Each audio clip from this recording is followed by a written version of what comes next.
Hello, everybody, and welcome to Getting Inside the Right Male Mind. I'm Lisa Shield. And I'm Benjamin Shield.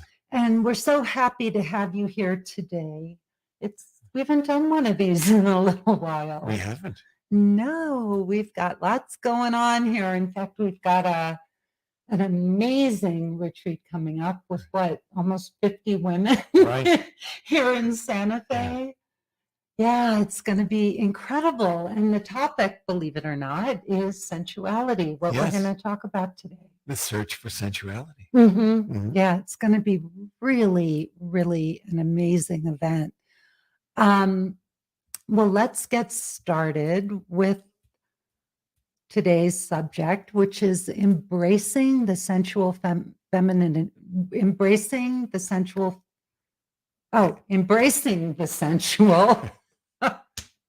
There should be a colon there. Femininity and the power of sexual expression. Great. Yeah. It's really about, for both women and men, exploring the world with all five senses. In my dating profile, over 21 years ago, I put in, I'm looking for a woman who lives life with all of her senses, with all her senses.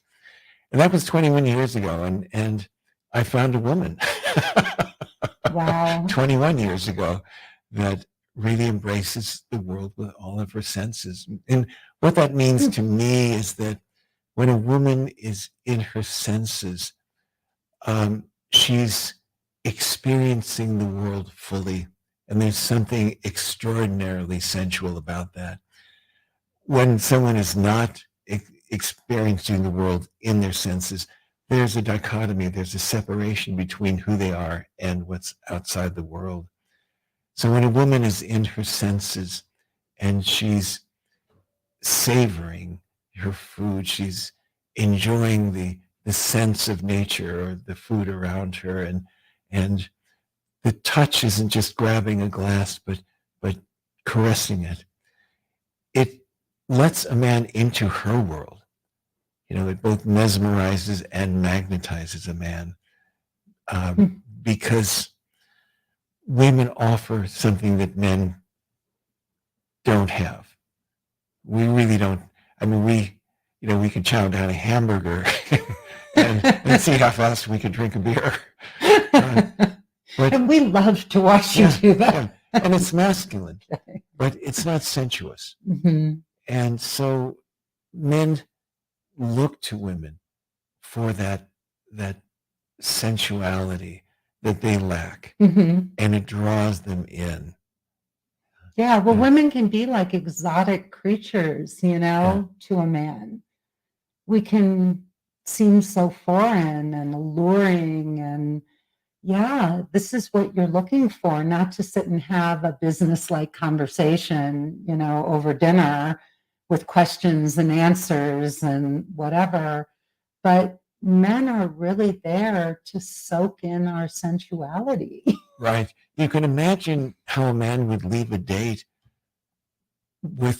after having spent an evening or an afternoon with a woman who's in her senses, who's just enjoying everything around her, and who's, there's very little separation between who she is and what's out there.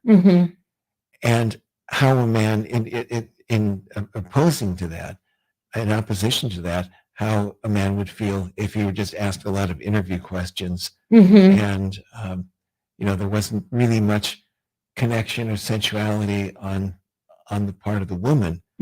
How a man would feel, when he got home. Right. The experience with a sensual woman, a sensuous woman. And we're not talking about sexual, but we're talking about sensual. And in many ways, it's the sensuality that will linger in a man's mind. Yeah. That's so cool. Yeah. It's kind of the same, I guess, for women when we come home for a date. I don't think men feel this way, but women feel deeply disappointed if a man doesn't feel masculine. He doesn't take charge. He doesn't just pick up the check and not let her pay for it. You know, there are certain standards that we're looking for, things that generate respect in us towards a man. And so it's the same for you. If a woman isn't sensuous and, you know, you don't connect with her in that way, there's no romance. Yeah. Mm-hmm. Yeah, that's really incredible. Can I ask you a question I've never asked, and I would love to hear this. I think the audience would too. When you say you met a woman who lives life with all her senses, talk about that. Like, I'd never thought of myself as the most sensuous woman. And I share that. I think I want our audience to hear this because so many women don't feel that way. And yet I know you see me that way. Well, sometimes I see you having the expression as if you just put on a soft cashmere sweater. Yeah.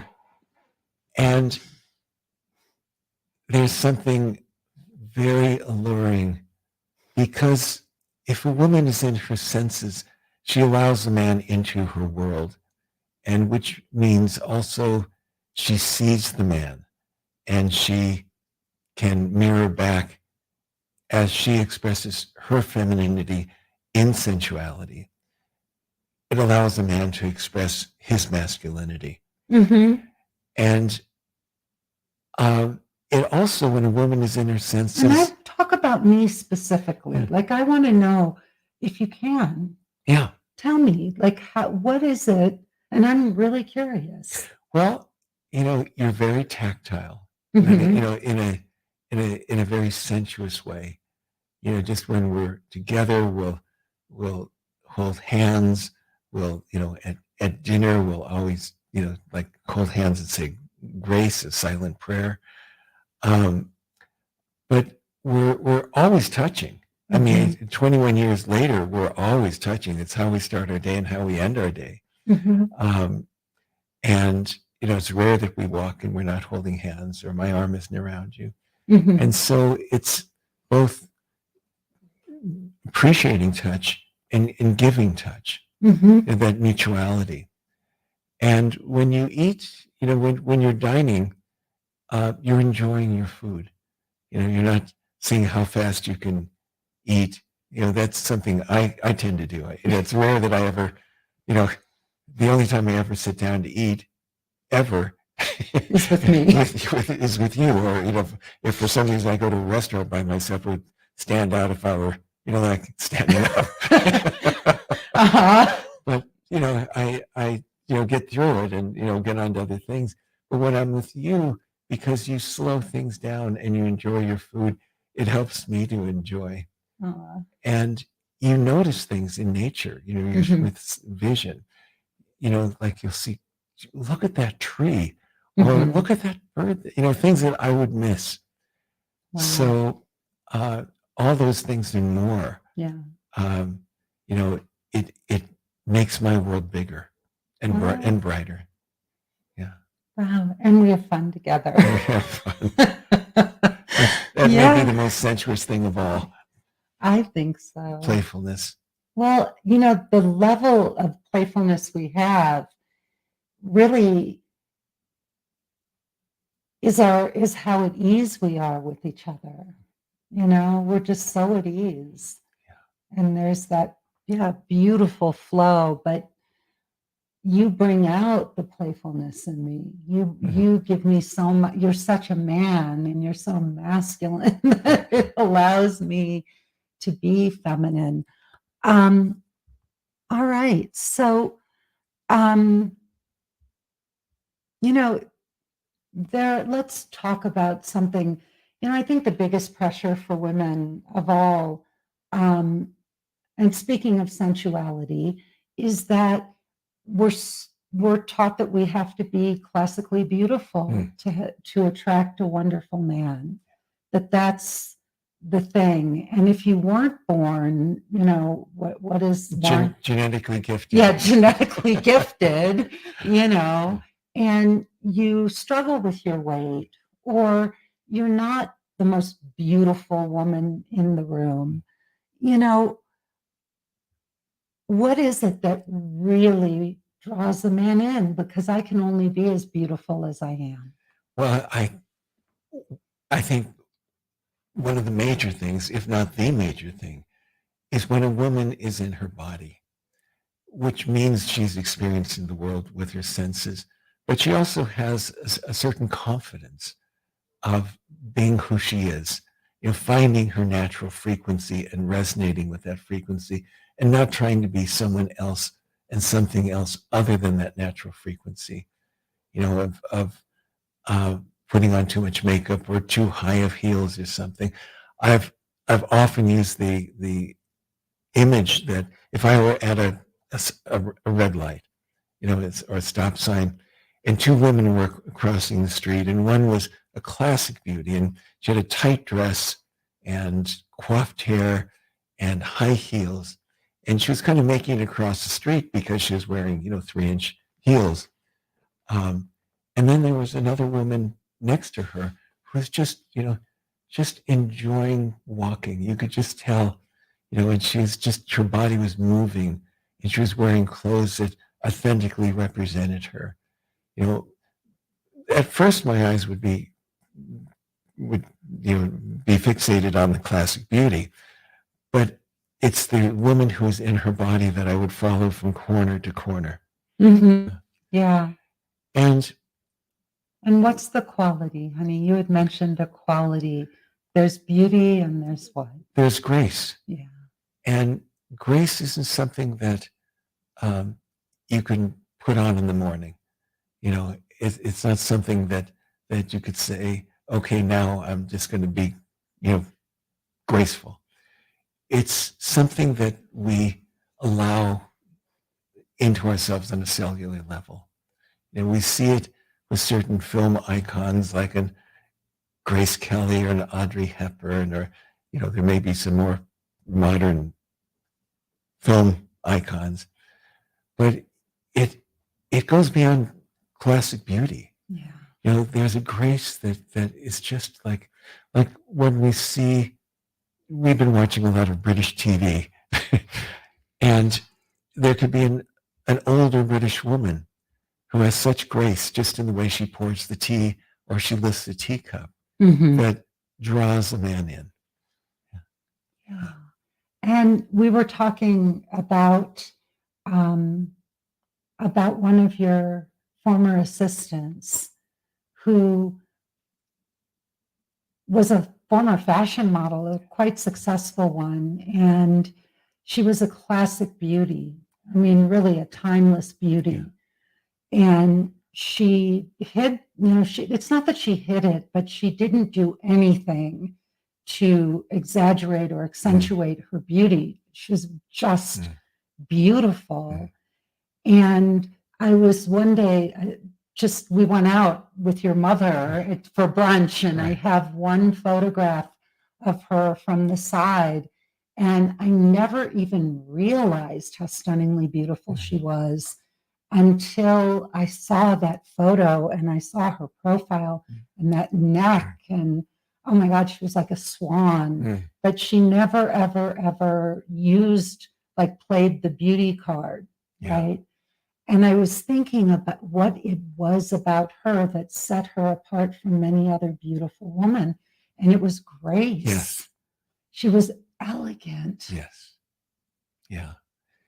And if one were to have that on a balance scale of classic beauty, grace and elegance, the grace and elegance would have far more importance. Far more. Yeah. And the great news is that is something any woman can have.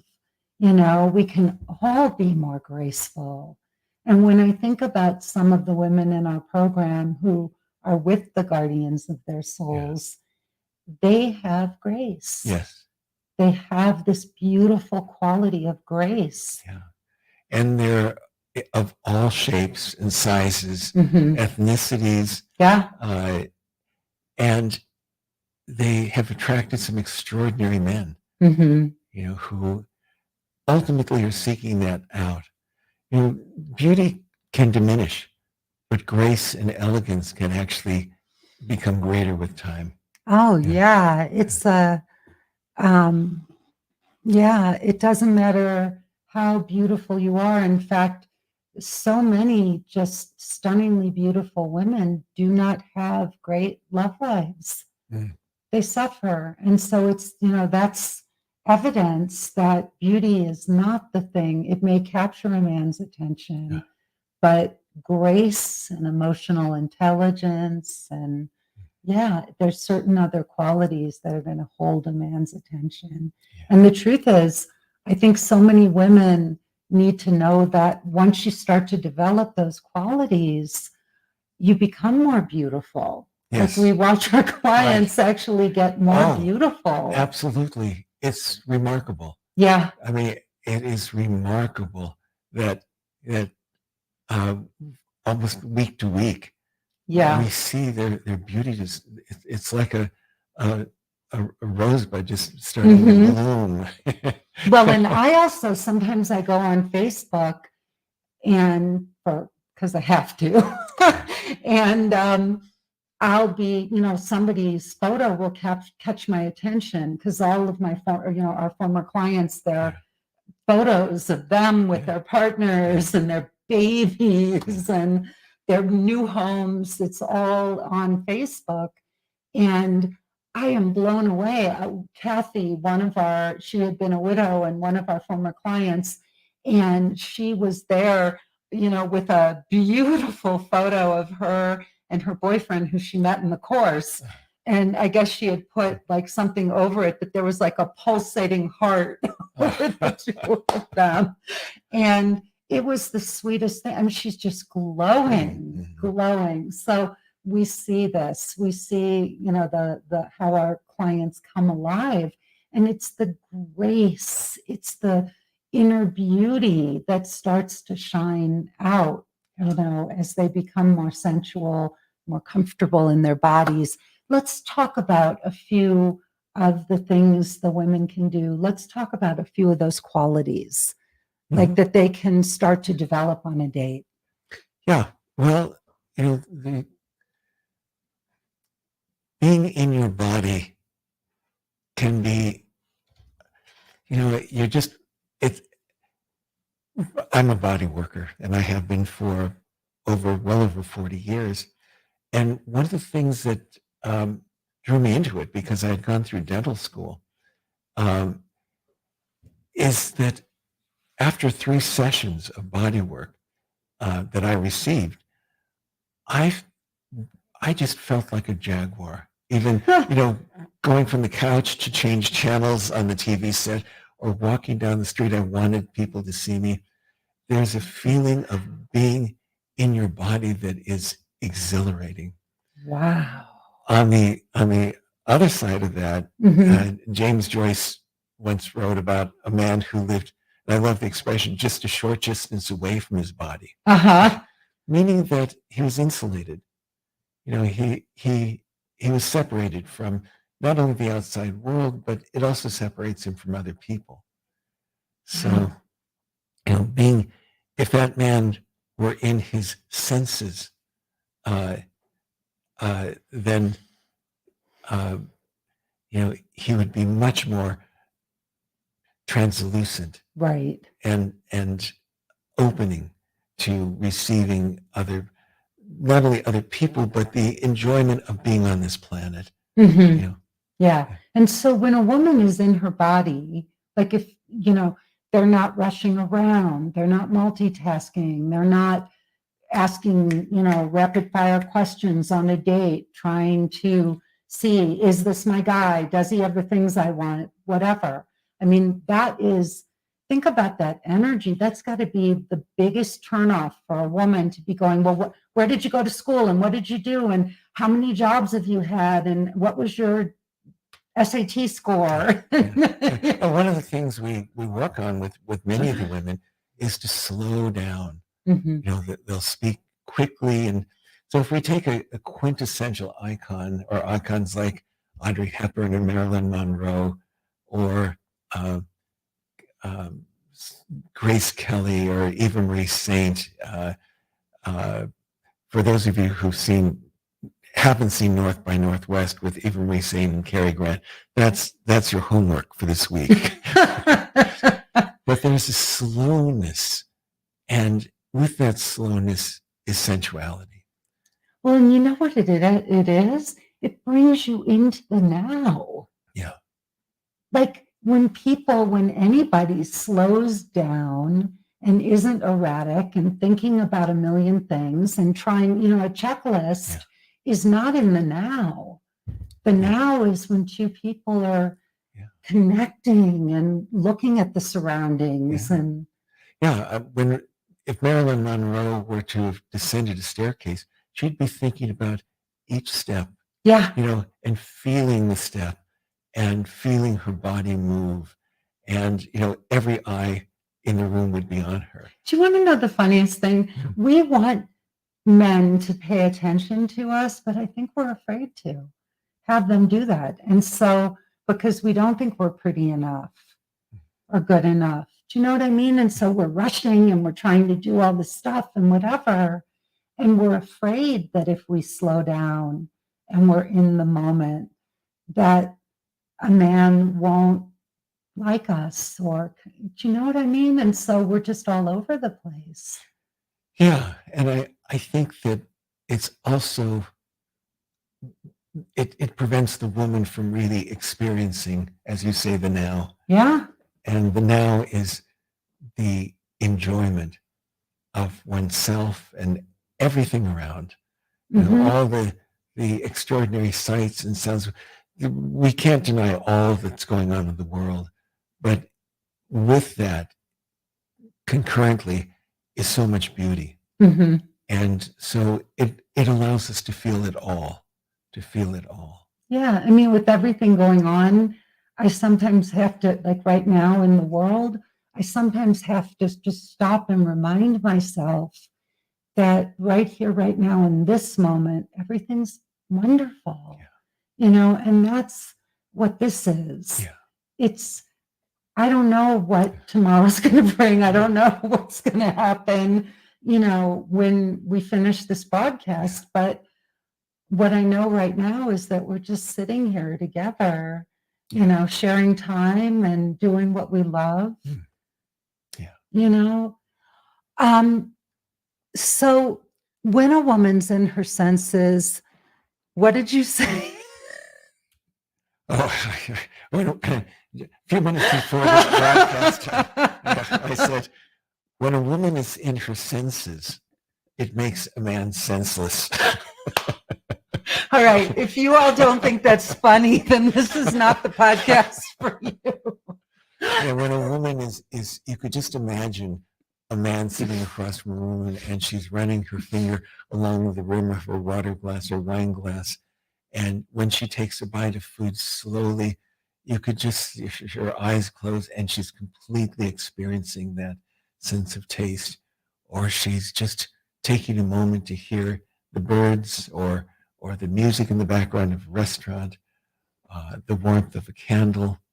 So can I play devil's advocate? Please. Let's say I went on a date and I'm doing all of these things. I throw away that checklist and I'm like, okay, I'm going to go on this date and I'm just going to be present and sensual and connect with this man and run my fingers through my hair and, and really be experiencing all my senses.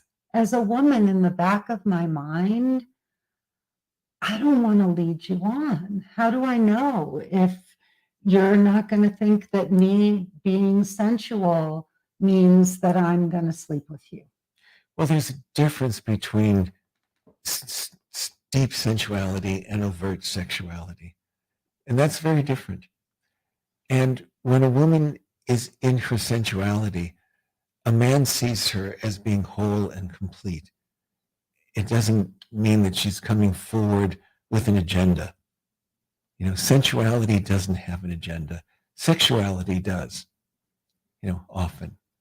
So if a man experiences that first he just admires, and it brings out the masculinity in him. And so even if both people know there's not going to be a second date, her sensuality brings out his masculinity and vice versa. And they both leave the date better people. And they may not remember what was said, but they'll remember how they felt. But what if a man, like I'm being sensual and I'm really in my feminine, and you think that means I want to have sex? Well, first we can't control what other people think. Mm-hmm. It just is. But, true sensuality is very subtle, where overt sexuality is not subtle at all. Okay. Yeah. Good point. Yep. Yeah. True sensuality in many ways is enjoying oneself. Yep. And it's not an act. It's not a put on. It's not a show. I get it. There's no agenda. Yeah. And so it's not going to communicate to a man that you want sex, or some guys are going to try to go for sex because that's just what they have an agenda. Yeah. But good men, they're going to really just be like, wow, okay. Yeah, a good man will say, wow, I've never been with a woman like this. Mm-hmm. I've never felt this way with a woman. Mm-hmm. Yeah. And they're going to really see the genuineness and the authenticity. Yeah. Amazing. Okay. All right. Did we say enough on that topic? I think we did.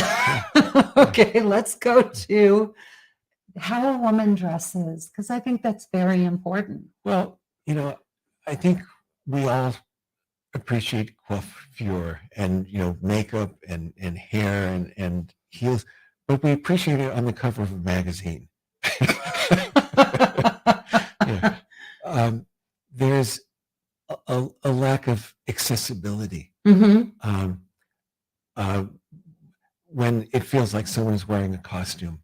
Well, and it feels like a piece of art, right? Yeah. Yeah. It just feels like you look at a magazine cover and you're like, oh, objectively, she's beautiful. That's attractive. Oh, okay. Yeah.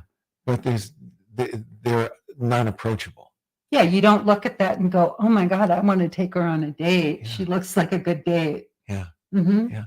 But if someone is just wearing what they're comfortable in, not dressing down by any means, but wearing what reflects them, what's on the inside shows on the outside. So there's not that separation, that dichotomy of I'm like this on the inside, but I'm going to dress like this to impress someone. And you feel that. Oh, absolutely. It's so it's weird being on a date with a woman who's like all feminine and whatever, but she's like talking to you like a businesswoman. Yeah, and it's just non-approachable. Wow. Yeah. And there's a lot of women who do that. Yeah.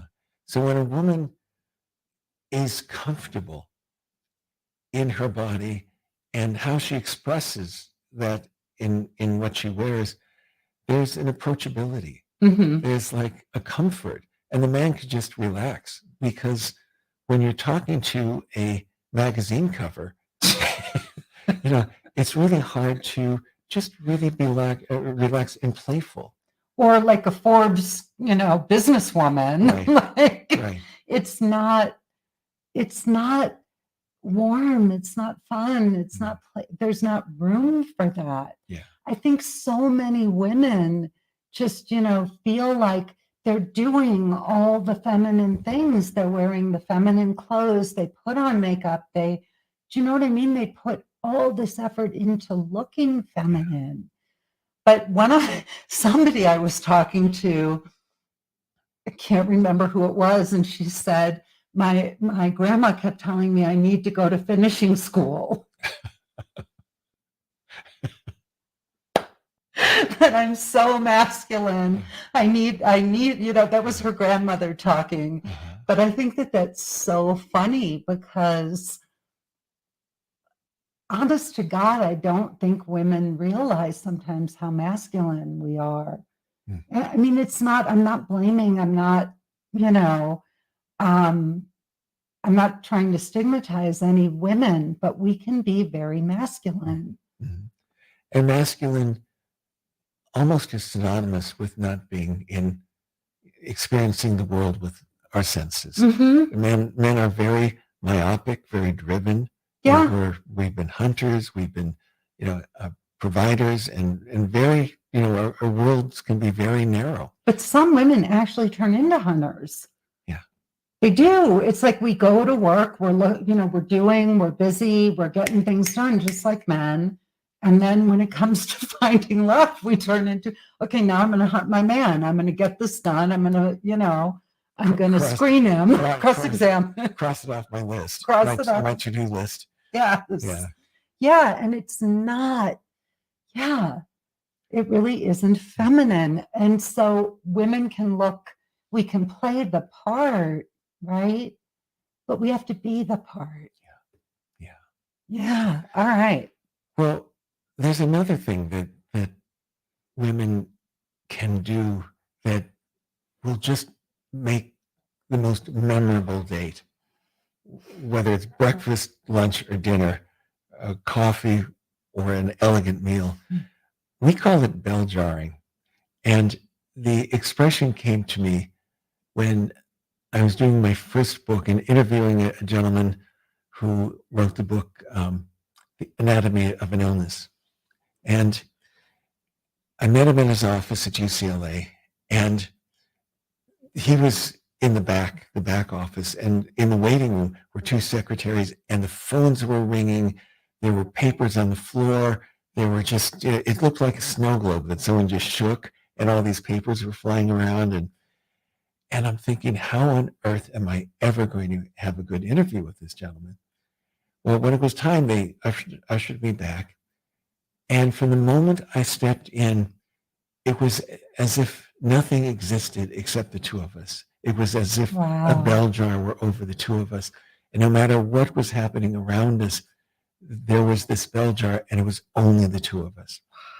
And truly, I don't remember. I'm glad I recorded it, because I wouldn't have remembered what was said. But to this day, which is 30 years later, more, that for that first book, that I absolutely remember how I felt. This is a sidebar, but you are such a heartfelt storyteller. Oh, thank you. Thank you. That was beautiful. Thank you. Beautiful. I want to share when on our first date, and we share pieces of this from time to time. So for anybody, who feels we're being repetitive, we are.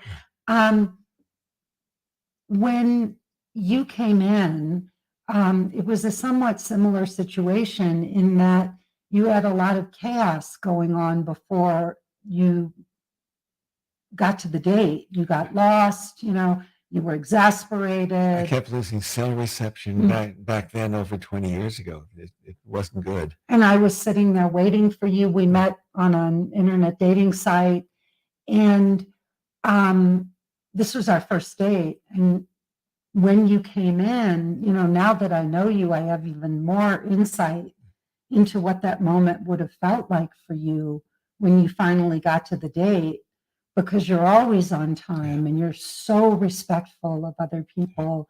And I know it hurts you to think that you're hurting another person or whatever. But you came into that date and you were in your body. You walked in, you weren't all over the place and all. You still walked in slowly. You took a moment. You said, "It is so nice to meet you." Looked right into my eyes. And then you sat down across from me and bell jarred me for the rest of the date. And here we are 21 years later. But it was really an incredible experience. And here's the deal, like, most people do not know what it's like to have somebody give you their full presence. right? To be fully present How with often you. has that happened? Well, for me, 21, going on 21 years now, because you are the art of presence. But yeah, it was the most, and it was uncanny because I had never experienced anything like that before. And I knew something was going on. I mean, it wasn't like it was lost on me. I felt it. I was present to it, you know. And so this is what we teach our clients how to do. And it's not like one is just staring at the other person or leaning in, and it's as if nothing else exists. Yeah. Everything fades away except. Yeah, it's just that real connection. And then what's so cool about it when you experience it is like, it's almost like flying a kite or something, because the wind, the experience is taking you, in that moment. But when you're really connected and you're not distracted, you're just in that moment, like going like two butterflies, right? Like that's what it feels like. Yeah, with no agenda. No, it feels like two butterflies just flying around and seeing where you're going to go next. One butterfly doesn't ask the other, where did you go to high school?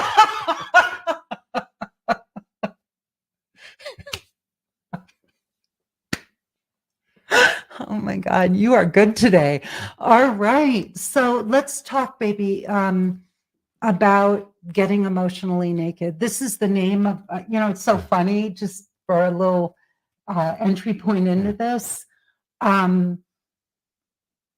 When I came up with the name Emotionally Naked Dating for my work, it wasn't something that I sat and went, and really thought about. It was something that came to me very intuitively.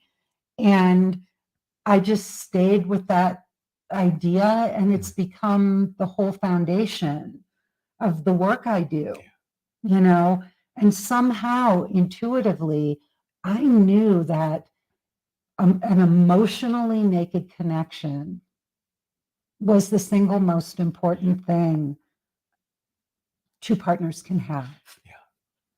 Yeah. And when one person becomes vulnerable, and we're not talking about just spilling out their deepest, darkest secrets. That may come out later as two people get to know each other and there's trust and safety. But beginning to show some vulnerability, which begins to open up a space for the other person to share, that safe place. And then they see how it's received and responded to, and then there's a little more. And the vulnerability and the trust and safety and the emotional nakedness, keeps growing. Yeah. Little by little, you have to first test the waters and make sure, is this person safe? Can I share a little more and a little more and a little more? Will he or she hold my heart? Do they have my best interest at heart? Are they kind and compassionate in the way they receive what I'm saying and give me feedback? So you really want to test that first by opening up little by little. And then once you really know, that's when you dive into the deep end. So many people rush into relationships and just dive blindly into the deep end, and they drown. But if you do this the way we teach it, the way we, and get emotionally naked, it's beautiful. And why is that sensuous? Why is that? Talk about the sensual, part of being emotionally naked with someone. Well, when we think about being in love and we think about the connection with other people, there's a vulnerability, which means that walls come down, separations come down, and people can be themselves. They're comfortable being themselves fully, and they know that they're accepted for who they are. And it also creates that merging of people. And there's something magical about when two people are vulnerable. You know, that's almost the same as falling in love. Wow. It would be a precursor to true love, you know, as opposed to that, you know, emotional chemistry that people are looking for, fireworks, or, you know, there's often almost no emotional vulnerability. There may be stories being told, you know, to impress and all, and it creates that excitement, but those things don't last. But the gentle unfolding of vulnerability is a precursor of falling in love with true love. Well, and true love is absolute emotional nakedness. I mean, not hiding anything from each other, or feeling that there's anything to hide. You know, I mean, it's just so beautiful. And it's where people, you know, I don't know how many people actually get to this level of emotional nakedness. I think it's what everybody wants, but you just, you know, you have to first find the right partner to do this with. It's I don't know, it's crazy. It really is crazy, but this is the secret. You know, there's a client of ours, and this is so sweet. She's really been working hard in the mastermind to, you know, to find her partner, and she has. And she was saying to me, she said, Lisa, we were, you know, she had always equated love and romance and everything with hot sex, you know, being sexual and whatever, throwing each other up against the wall. And, you know, and she is an extremely sexual, passionate woman. I admire that about her. But she said, we were lying on the sofa and we had the most emotionally naked, intimate experience, and it wasn't sexual at all. And she was so blown away by that experience. But that's real love. That's love. That when two people get to that place that she experienced with this guy, she said, I never knew that this is what you've been talking about. Wow. Yeah. So this is one of your faves. Well, sensuality is it's being not only open to yourself and your own senses, but being aware of the other person as well. You know, it opens you up to what they need. And what a man needs most, or two of the things that men need most, respect is such an important thing for men. You know, I think in some ways men may need respect even more than they need love. That it's hardwired in the masculine nature. And for a woman to mirror to him that she respects him, that she may respect what a good father he is, or how he handles things at work, or how he shows up for other people, you know, all of those things, it just makes his world. And the other thing is mirroring a man's masculinity back to him. But it lets a man know that she respects the ways in which he's being a man. Yes. Which is really important. You know, it's like when I compliment you and I say things to you, it's like I tell you all the time, I admire the ways in which you're being a man for me. And yeah, it's just, and I know you feel that respect from me, that I respect you, I respect who you are as a man. And if a man doesn't feel a woman respects him, oh, that's the death knell. That is the death knell. That is the beginning of the end, or what should be the end. And, the truth is some men are not doing a good job. Some men don't have their lives together. They don't. But it's just the most painful thing, even if they don't have their lives together, to have somebody, a woman in particular, disrespect them. Not that it's okay. If you don't respect a man that you're with, you shouldn't be with him. Yeah. And one magical thing that men can feel is having their masculinity mirrored back to them. And what that means, it could just mean through respect. It could mean, just touching their bicep or noticing and saying, are you flexing right now? Or is that how you always look? Or letting a man be a man, and letting them open the door for you and all that, and say, wow, you were such a gentleman. It is so rare to see a man like you, such a masculine man. What's so funny? Men really do want to hear these things. Oh, yes. And so many women think they don't. Like they don't think a man needs to hear those things, or that it's stupid that a man would want to hear those things. But men have just as many ideas about us, where they're like, God, I have to call her again for the 500th time, or text her morning and night. We long for it. That's why we get the car that we get and the shirts that we get. To impress women. Yeah, to impress women. But to impress women, to get the feedback from women. So it's both to impress women, but to impress a woman so she will reflect back to him that, yes, he is a man, that he is worthy of respect. Like today, you've been wearing a lot of sweats and polo shirts, which is not your normal way you dress. But I told you that I've never seen a man class up a pair of sweats. It made my morning. And I really genuinely mean that.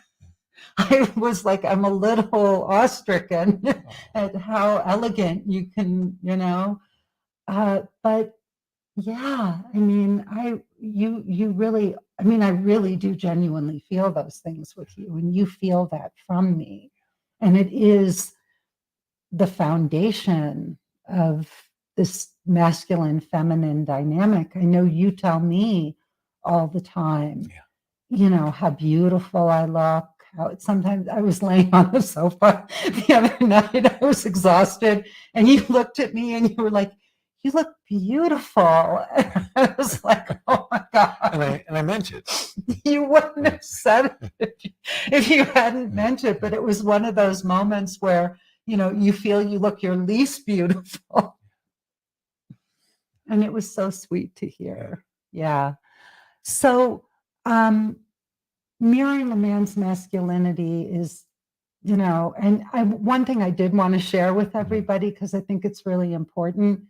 You're really a great man, but you're very in touch with, conscious about the man that you are, how the kind of man you want to be. And I just share this because one of the things being a man that you do is you take very good care of yourself. That you really do take care of yourself physically, and you love when I compliment your body. Oh yeah, I do it for me, and I also do it for you. Mm-hmm. But I think it's important for women not to belittle that. Oh wow, look at what strong biceps you have, or wow, your body, you're so strong. You do that, and you love knowing that I appreciate it. So that's mirroring your masculinity back to you. Yeah. But all men want that.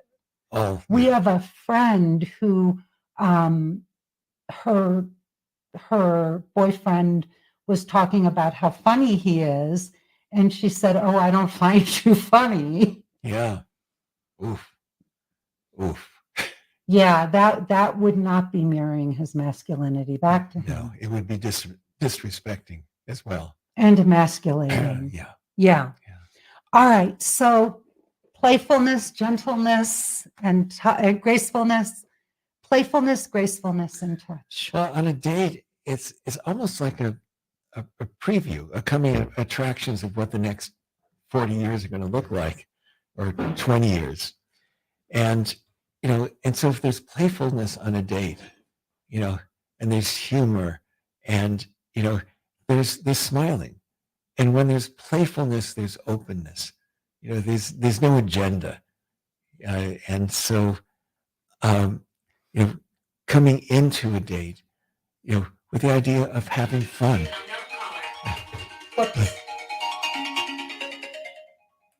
I never leave. So playfulness, there's a sensuality in playfulness, because there's often just lightness of being, and an occasional touch, and which is non-threatening because it's in play. And it's so important, because if someone comes in and there's no playfulness, a man can extrapolate, well, what's that going to be like 3 years from now and 30 years from now? What we all want is a relationship that's fun. That's so many things, but fun is a major element, a necessary element. And so if man can feel that on a date, then he says, wow, this is someone I'm interested in, because there aren't a lot of people that are playful on a date. Well, and I think everybody wants playfulness, but women really enjoy, I think we do enjoy some intensity and heavy, we can be that way. Like, we really like intensity and having deep conversations or probing. Do you know what I mean? And some women like that too much. And it's too heavy for a lot of men. A lot of men, most men, they don't want to sit around and process and overthink things or whatever. They get a lot of intensity in their work. Yeah. And so when they come home to a woman, they don't want more intensity. They want to play and have fun and be masculine and feminine and play with those energies. Yeah. And it doesn't mean that we don't have to have intense conversations. Right. But it's like an artist's palette. We choose the colors we want to use at any given time. And ideally, we choose the playful colors often. But there's still all the other colors on there, the intensities, the deep discussions, the important conversations. All of that's on the palette, but we want to use the playful colors the most. Oh, I love that. I love that. I'm just thinking about how, this is a silly thing, but Santa Fe is very brown. Everything. Buildings, hills. To live in Santa Fe means you like brown. Yeah. Mud huts, as somebody once said. But we created this garden outside in our courtyard that is so magical and so colorful and filled with flowers and colors and birds, so we painted with the playful colors. The brown is there, but we brought the playful color. Right. And babe, what's the last one? Well, on a date, we want to give an unforgettable goodbye. So when your date is coming to an end, make sure it's unforgettable. Exchanging a lingering gaze, giving a warm hug, promising to meet again for another rendezvous. On our first date, and this wasn't anything that was fabricated, but we had such a wonderful evening that I walked you to your car and I just put my cheek against your cheek and just held you. And I said, can we do this again? I'd love to see you again. You did. And we remember that 21 years later. Yeah. That was one of the most amazing moments of my life. Honestly, it is one of the most profound moments of my life was when this beautiful man that I'd been sitting across from for an hour and a half or whatever closed his eyes and actually just put his cheek up next to my cheek. And I thought, who does that? and it meant more. And it wasn't fabricated, it wasn't pre-thought, but then a perfunctory kiss. Oh my God, it was so genuine. And I felt it. I felt it. It was so genuine. We had a friend who was really, he was quite a guy, and he would say all these wonderful things, to me and whatever. And I would say to him, I bet you say that to all the women. And he would look at me and say, well, what if I did? So what if I do? But I don't think you closed your eyes and put your cheek up next to very many women's cheeks on the end of a first. No, just one. I felt it. And it was a magical moment, and so genuine. All right, everybody. Well, we want to thank you so, so, so much for letting us share with you and listening in. Yeah, exactly. Thanks for listening in. And we look forward to seeing you again next time. This has been Getting Inside the Right Male Mind. And I'm Lisa Shield. And I'm Benjamin Shield.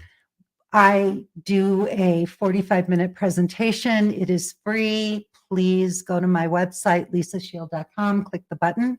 If you like what you hear, you can stay to the end, book a call with a member of my team, and we will talk to you about how you can find the guardian of your soul.